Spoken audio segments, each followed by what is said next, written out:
بسم اللہ الرحمن الرحیم۔ زندگی میں حالات کو بدلتے دیر نہیں لگتی، لیکن جب اپنے یوں دھوکہ دے دیں تو ہر شے سے جی چاٹ ہو جاتا ہے۔ رشتوں کی سچائی یہاں زندگی کو رنگین بنا دیتی ہے، ویسے ہی آپس کی غلط فہمی رشتوں میں زہر گھول دیتی ہیں۔ ان دنوں میری خالہ زاد بہن سعدیہ کے حالات ٹھیک نہ تھے، تبھی وہ میری باجی کے بچوں کو ٹیوشن پڑھانے ہمارے گھر آیا کرتی تھی۔ جس کالج میں سعدیہ پڑھتی تھی اسی کے قریب ہی ایک اور کالج تھا جہاں میں پڑھنے جایا کرتی تھی۔ ہم دونوں بھی کالج کے راستے میں مل جاتے تو ساتھ ہی گھر آ جاتے۔ ایک روز میں کالج سے گھر لوٹ رہی تھی کہ راستے میں سجدہ جاتی نظر آئی، لیکن وہ اکیلی نہیں تھی۔ میری تائی کے بھائی شہروز اس کے ساتھ تھے۔ میں ان دونوں کو اکٹھا جاتی تھی کہ حیران رہ گئی۔ اس کے بعد اکثر ہی میں نے یہ نظارہ دیکھا۔ یوں ہی چھٹی کے بعد کالج سے گھر کے راستے ہوتی مجھے سعدیہ اور شہروز کے ساتھ جاتی دکھائی دیتی۔ کئی بار ایسا بھی ہوا کہ یہ دونوں ایک ساتھ ہی اکٹھے ہمارے گھر آ جاتے۔ دونوں ہی رشتے دار تھے، ہمارے بھی اور آپس میں بھی، تو کسی نے اس معاملے کو ہوا نہ دی۔ حالانکہ سبھی کو معلوم تھا کہ یہ دونوں اکثر باہر ملتے ہیں۔ ہم سب گھر والے یہی سمجھتے تھے کہ غالباً دونوں ایک دوسرے سے شادی کرنا چاہتے ہیں، تبھی ملتے ہیں۔ ان ملاقاتوں کی نوعیت ہمیں معلوم نہیں تھی، مگر شہروز کبھی سعدیہ کے گھر نہیں گئے تھے، جبکہ وہ تائی سے ملنے ہمارے گھر آتے رہتے تھے۔ سب سے بات کرتے تھے، ہنسی مذاق کرتے تھے، لیکن میں ان سے بات نہیں کرتی تھی۔ وہ خود مخاطب ہوتے تو بات کر لیتی۔ ایک روز وہ سعدیہ کے بارے میں کہنے لگے کہ مجھے اس بیچاری کے حالات پر بہت افسوس ہوتا ہے۔ جب سے اس کے والد فوت ہوئے ہیں، ان کی زندگی گزر بسر کرنا بہت ہی مشکل ہو گئی ہے۔ تب میں نے پوچھ ہی لیا کہ آپ سعدیہ کو پسند کرتے ہیں؟ کہا بالکل نہیں، یہ تم نے کیسے سوچ لیا؟ ہمدردی ہونا اور بات ہے اور پسند کرنا الگ بات ہے۔ سچ کہوں تو میں تمہیں پسند کرتا ہوں، اگر اجازت دو تو تمہارے والدین سے تم کو مانگ لوں۔ میں نے کوئی جواب نہ دیا، شرما کے ان کے پاس سے اٹھ کر اپنے کمرے میں چلی آئی۔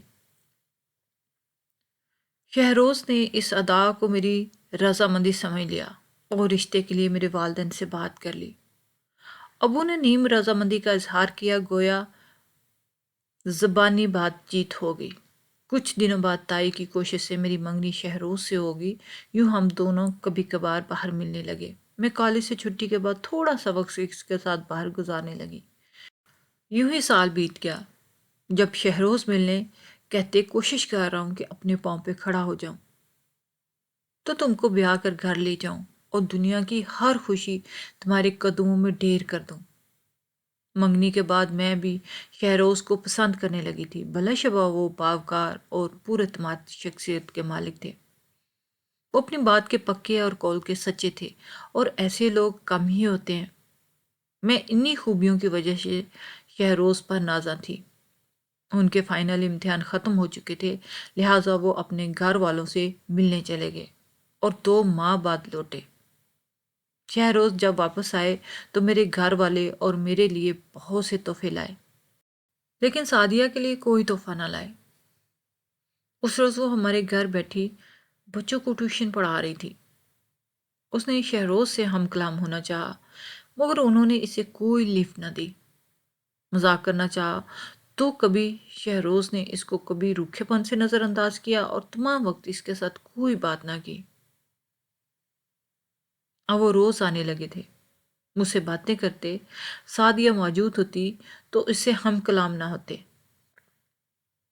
تب مجھے اس کا یہ رویہ اور روکھا پن عجیب سا لگتا۔ اکثر کالج سے واپسی پر سعدیہ مجھ کو اور شہروز کے ساتھ جاتے ہوئے دیکھتی، تب اس کا منہ اتر جاتا، چہرہ دھواں دھواں ہو جاتا۔ آخر کار رقابت نے اس کے اندر ایسی آگ کو جنم دیا کہ وہ اس میں خود ہی جل جل کر راکھ ہو گئی تھی۔ وہ خاموش تھی، مگر اس کے اندر خطرناک قسم کی رقابت پل رہی تھی۔ اس نے میری بڑی بہن سے دوستی کر لی اور ان کے قریب ہو گئی۔ باجی بے حد سادہ لو خاتون اور دوسروں کی باتوں میں بھی جلد آ جاتی۔ ہمارے گھر بچوں پڑھانے کے بہانے تو وہ روز ہی آیا کرتی، اب وہ زیادہ تر باجی کے پاس بیٹھی نظر آنے لگی۔ بتاتی چلو کہ میرے والد اور باجی کے سسر آپس میں سکے بھائی ہیں۔ یوں ان کا گھر ہمارے گھر کے ساتھ ہی تھا۔ جب باجی کی شادی ہوئی تو ابو نے بیچ کی دیوار بھی نکلوا دی تاکہ بیٹی اور اس کے بچے آنکھوں کے سامنے رہیں۔ جب میں نے دیر تک سعدیہ کو باجی سے باتیں کرتے دیکھتی تو میری سمجھ میں نہ آتا کہ وہ ان سے کون سی ایسے حال و احوال کرتی ہے کہ ان کی باتیں ختم ہی نہیں ہوتی۔ سعدیہ دراصل میری اور شہروز کی منگنی سے اتنی زخم خوردہ ہو گئی تھی کہ وہ چھوٹی چھوٹی باتیں کر کے باجی کو شہروز کے خلاف کر رہی تھی۔ اس نے ان کو بتایا کہ شہروز عرصہ تک اسے محبت کا جھانسہ دیتا رہا اور پھر اس کی عزت کو تار تار کر کے منہ پھیر لیا۔ اس نے میری بہن کو یہ بھی بتایا کہ میں کالج سے چھٹی کے بعد اپنے مقدر سے ملتی ہوں۔ خیر یہ بات تو صحیح تھی، لیکن پہلی والی بات صحیح نہیں تھی، بلکہ اس نے شہروز پر سراسر بہتان لگایا تھا۔ یہ بات مجھے بعد میں شہروز نے بتائی تھی۔ رفتہ رفتہ باجی شہروز سے بدظن ہونے لگی۔ وہ اسے ایک غلط آدمی سمجھنے لگی اور سعدیہ کی باتوں پر یقین کر کے اس کو مظلوم اور شہروز کو ظالم سمجھ بیٹھی۔ وہ اب مجھے اپنے مقدر سے ملنے سے منع کرتی۔ میں نے تب شہروز سے ملنا کم کر دیا۔ خیر یہ بات تو ٹھیک تھی، لیکن میری بہن اصرار کرتی کہ تم شہروز سے بالکل ہٹ جاؤ، اس سے نہ ملو، بات بھی مت کرو، وہ بات کرے تو بے رخی اختیار کر لو، یہاں تک رہ گی شادی کی بات تو اگر ہونا ہوگی تو ہو جائے گی۔ دراصل باجی شہروز کو ایک برا انسان سمجھ کر میرا رشتہ اسے ختم کروانے کا سوچ رہی تھی، تاہم کھلم کھلا مخالف تائی کی وجہ سے نہیں کر پا رہی تھی، کیونکہ وہ ان کی ساس تھیں۔ باقی اندر ہی اندر وہ میرا برین واش کر رہی تھیں کہ شہروز سے نہ ملو، ورنہ میں ابو سے کہہ کے تم کو کالج سے نکلوا دوں گی، اور تعلیم تو میں کسی طور پر بھی چھوڑنا نہ چاہتی تھی۔ لہٰذا مجبوراً میں نے شہروز سے ملنا اور بات کرنا بالکل ترک کر دیا، کیونکہ سعدیہ سائے کی طرح ہم دونوں کے پیچھے لگی ہوئی تھی۔ یہ میری اور شہروز کی خواہش تھی کہ میں خوب پڑھوں۔ اب میں نے شہروز سے روکھا رویہ اختیار کر لیا، کیونکہ میرا فائنل ایئر تھا۔ سمجھی میں کوئی اڑچن نہ چاہتی تھی کہ سعدیہ کی سازش کا شکار ہو کر امتحان دینے سے رہ جاؤں۔ شہروز کو ان سب باتوں کا علم نہ تھا، تب بھی وہ کافی پریشان رہنے لگے تھے۔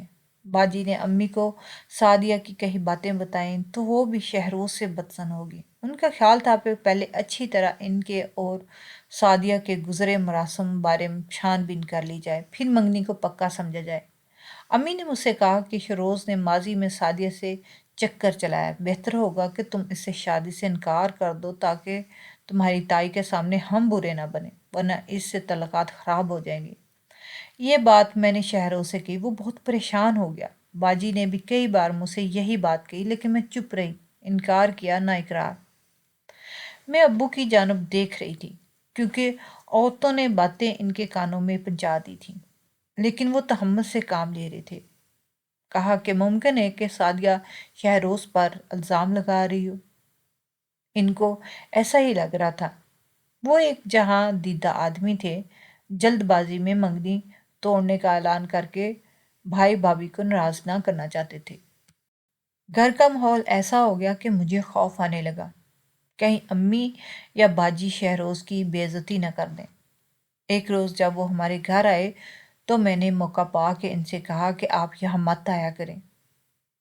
کہنے لگے باہر نہیں ملتی، گھر اس لیے آتا ہوں کہ یہاں مل لوں گا، تم سے بات کر لوں گا۔ میں نے التجا کی کہ مجھ سے نہ ملا کریں، ہماری منگنی تو ہو چکی ہے، اگر قسمت میں شادی ہوئی تو مل ہی جائیں گے۔ وہ افسردہ سے ہو گئے۔ مجھ سے نہ ملنے کی وجہ پوچھی، میں نے کوئی وجہ نہ بتائی، بس یہی کہا کہ آپ مجھ سے نہ ملا کریں۔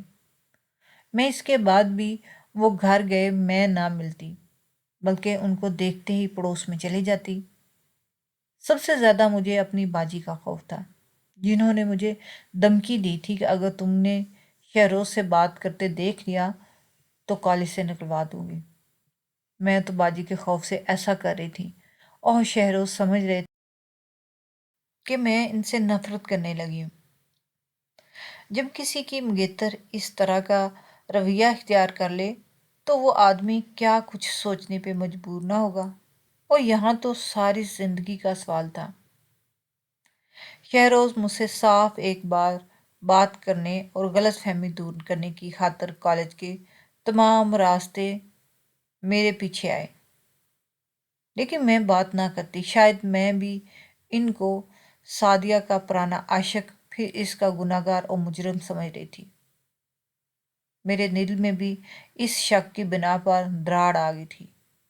وہ میری خالہ زاد بہن کی عزت کے قاتل تھے۔ ان سے بات نہ کرنے کا ایک مقصد یہ بھی تھا کہ وہ میری اس حرکت سے تنگ آ کر خود ہی مجھ سے ملنے نہ آئیں۔ میں سکون سے سالانہ امتحان دے لوں اور بعد میں جو قسمت میں ہوگا دیکھی جائے گی۔ بے قرار شہروز کو مگر کب چین تھا۔ ایک روز کالج سے نکلتے انہوں نے راستے میں مجھ کو گھیر لیا، کہا کہ ایک بار میری بات سن لو، چاہے پھر عمر بھر بات نہ کرنا۔ تبھی میں ٹھہر گئی، اس وجہ سے بھی کہ کہیں لوگ ہماری طرف متوجہ نہ ہو جائیں۔ شہروز نے کہا، آج وجہ بتا دو کہ تم کیوں مجھ سے بے رخی برت رہی ہو، چاہے پھر منگنی توڑ لینا۔ میں نے ان سے سوال کیا، کیا آپ ماضی میں سعدیہ کو چاہتے تھے؟ یہ تم کیا کہہ رہی ہو؟ کیا تم واقعی سمجھتی ہو کہ میں نے تمہاری خالہ زاد کو دھوکہ دیا؟ ہاں، ایسا ہی سمجھتی ہوں۔ آپ نے تو اس کی عزت خراب کی ہے، تو اب آپ کو اسے اپنانا ہی ہوگا۔ میرے ذہن میں بس یہی الجھن تھی، اور یہی میرے گھر والوں کے ذہن میں تھی۔ میرے گناہ کا کوئی ثبوت ہے؟ شہروز نے کہا، آپ کے گناہ کا کوئی ثبوت نہیں، اس لیے تو سب خاموش ہیں۔ شہروز حیرت میں تھے، جیسے سکتہ ہو گیا۔ تھوڑی دیر چپ رہے، پھر کہا کہ میری طبیعت ٹھیک نہیں ہے۔ جب تک دوا نہ لے لوں تم مجھے اس وقت تنہا چھوڑ کر مت جانا۔ اچھا ٹھیک ہے، آپ دوا لے لیں، میں یہی ہوں۔ سامنے میڈیکل سٹور تھا، یہ ان کے بھائی کی دکان تھی۔ وہ جلدی سے جا کر دوا لے آئے اور دکان سے نکلتے ہی ٹیکسی لے لی۔ ٹیکسی میں بیٹھ کر آئے، بولے ٹیکسی میں بیٹھ جاؤ، میں دوا پی لوں، اس کے بعد یہاں تم کہو گی اتار دوں گا۔ وہ راستے میں کہتے رہے کہ واقعی تم مجھے برا سمجھتی ہو، کیا کبھی مجھ سے نہ ملو گی؟ کیا ہماری منگنی ٹوٹ جائے گی؟ اور میں کہتی رہی، ہاں ہاں، نہیں ملوں گی۔ مجھے معلوم نہیں تھا کہ میری اس ہاں ہاں سے ان کے دل پہ کیا گزر رہی تھی اور اس کا کیا انجام ہونے والا ہے۔ ٹیکسی میرے گھر کی طرف جا رہی تھی۔ شہروز بولے، وسیع، میری طبیعت واقعی بہت خراب ہوتی جا رہی ہے، دوا جو لائے ہیں پی لیجئے، اب ٹھیک ہو جائیں گے۔ آج کے بعد تم واقعی نہیں ملو گی، آخری بات پوچھ رہا ہوں۔ نہیں ملوں گی، مجبوری ہے، میں نے جواب دیا۔ اچھا تو ایک یہ میری آخری خواہش ہے، اسے پوری کر دو، یہ دوا تم مجھے اپنے ہاتھوں سے پلا دو۔ میں نے کہا ٹھیک ہے، اور ایک جگہ ٹیکسی روک کر میں نے اپنے ہاتھوں سے دوا شہروز کو پلا دی۔ دوا اپنے چند منٹ بعد اس کا چہرہ عجیب سا ہو گیا، پریشان تھی کہ اس کے منہ سے جاگ آنا کیوں شروع ہوگی، کیا انہوں نے غلط دوا لے لی تھی؟ میں رونے لگی۔ شہروز، آپ کو کیا ہو گیا؟ آپ ٹھیک ہو جائیں گے، میں یہ منگنی نہیں توڑوں گی۔ وہ بولے، آخری وعدہ کرو، جب کچھ دیر بعد میں اس دنیا میں نہ رہوں گا تم کسی اور کو یہ مت کہنا یہ دوا تم نے مجھے اپنے ہاتھوں سے پلائی ہے۔ یہ کہہ کر انہوں نے چلتی ٹیکسی سے دوا کی خالی شیشی سڑک پر پھینک دی، جو گرتے ہی ٹوٹ گئی۔ ٹیکسی والا اچھا انسان تھا، اس نے میری مدد کی اور کہا کہ بی بی، لگتا ہے انہوں نے خود اپنی زندگی کا خاتمہ کرنا چاہا ہے، دعا بھی خود لائے ہیں، بہتر ہے ان کو وقت ضائع کیے بغیر فوراً ہاسپٹل پہنچانا چاہیے، بروقت طبی امداد ملنے سے ان کی جان بچ جائے گی۔ میں نے بھی اس وقت کوئی دوسری بات نہ سوچی، کیونکہ میں ہر حال میں شہروز کو زندہ دیکھنا چاہتی۔ ٹیکسی ڈرائیور کی مدد سے ان کو ایمرجنسی میں لے گئے، مگر بروقت طبی امداد ملنے کے باوجود ان کی جان نہ بچ سکی۔ ان کی اپنی جذباتی غلطی سے جان تو گئی، لیکن انہوں نے یہ نہ سوچا کہ ان کے بعد ان کی قاتلہ کی حیثیت سے مجھے کتنے گشت سے گزرنا پڑے گا۔ ظاہر ہے ہاسپٹل تو میں ہی ان کو لے کے گئی تھی۔ میرے بیان کے ساتھ ٹیکسی والے کا بھی بیان لیا گیا۔ اس نے منو من وہی بتایا جو ٹیکسی میں ہماری گفتگو سنی تھی۔ کورٹ کچہری کا مرحلہ تو الگ، میرے گھر والوں نے بھی میرے ساتھ حقارت کا برتاؤ کیا۔ اب تو سعدیہ بھی بہت پریشان تھی اور پشیمان تھی کہ اس نے ناحق شہروز کی جان لے لی۔ اس کا ارادہ صرف شہروز اور مجھ سے جدائی ڈلوانا تھی، جان لینے کا تو اس کا ارادہ نہ تھا۔ اس نے باجی کو رو رو کے اصل بات بتا دی کہ وہ غربت سے پریشان تھی اور شہروز نے اسے منہ بولی بہن بنایا ہوا تھا کیونکہ دونوں ایک ہی محلے میں رہتے تھے۔ شہروز اور اس کے گھر والے سعدیہ کے خراب مالی حالات سے بخوبی واقف تھے، تبھی وہاں ان کی مدد کیا کرتے تھے، لیکن کسی کو بتاتے نہیں تھے، یعنی اپنی نیکی کا ڈنڈورا نہیں پیٹتے تھے۔ جب شہروز نے مجھے پسند کر لیا تو سعدیہ کے دل میں رقابت کا جذبہ پیدا ہو گیا۔ وہ اس سے شادی کی خواہاں تھی۔ اس نے شہروز سے اپنی اس خواہش کا اظہار کیا تو ان کو اس لڑکی کی یہ بات پسند آئی اور انہوں نے اس کی ڈٹائی سے جواب دے دیا۔ تب وہ بھی ان کی خوشیوں کی دشمن ہو گئی۔ ہاسپٹل سے ہی کیس پولیس کی تحویل میں چلا گیا۔ ٹیکسی ڈرائیور کی گواہی سے بھی میری جان نہ چھٹی۔ یہ تو بلا ہوا پاکستان کی کرنسی کا جو پولیس والوں کو کتنی بھلی لگتی ہے کہ اصل قاتل بھی چھوٹ جاتے ہیں۔ میں نے تو پھر قتل نہ کیا۔ بہرحال کرنسی نے کام دکھایا اور بات بڑھنے سے قبل ہی پولیس اسٹیشن میں ختم ہو گئی۔ کرنسی نے مجھے سزا اور رسوائی سے تو بچا لیا، لیکن آج 50 برس گزر جانے کے بعد بھی یوں لگتا ہے جیسے میں اپنے ضمیر کی جیل میں قید، پشیمانی کی سلاخوں کے پیچھے قید کی سزا بھگت رہی ہوں۔ اے کاش میں نے اس کو یہ نہ کہا ہوتا کہ تم سے کبھی نہ ملوں گی۔ اس ایک جملے کی وجہ سے کیا بتاؤں کہ اب بھی میرا دل بحران ہے۔ شہروز نے یہ جملہ کہنے کی مجھے اتنی کڑی سزا دی، عمر ہی اب مجھے عمر قید لگتی ہے۔ میں نے ابھی تک شادی نہیں کی جبکہ میری 67 سال عمر ہونے کو آئی ہے۔ شادی کی عمر تو نکل چکی، لیکن میں آج بھی اس غم سے نہیں نکل سکی، جو غم اپنے جذبات کے ہاتھوں خود کو قتل کر کے شہروز نے دل کے دامن میں ڈال دیا۔ اب تک یہ سوچتی ہوں کہ میں نے محبت کرنے والے دل کو کرچی کرچی کر کے اس کے قتل کا سبب بن گئی۔ اگر یوں ڈر کر اپنی بہن کی بات نہ مانتی اور پہلے دن ہی ابا جی سے بات کر لیتی تو آج شہروز اور میں ایک ساتھ ہوتے۔ پر سعدیہ کے جلے دل نے میری زندگی تو اجاڑ دی، پر شہروز کو بھی حرام موت مرنے پر مجبور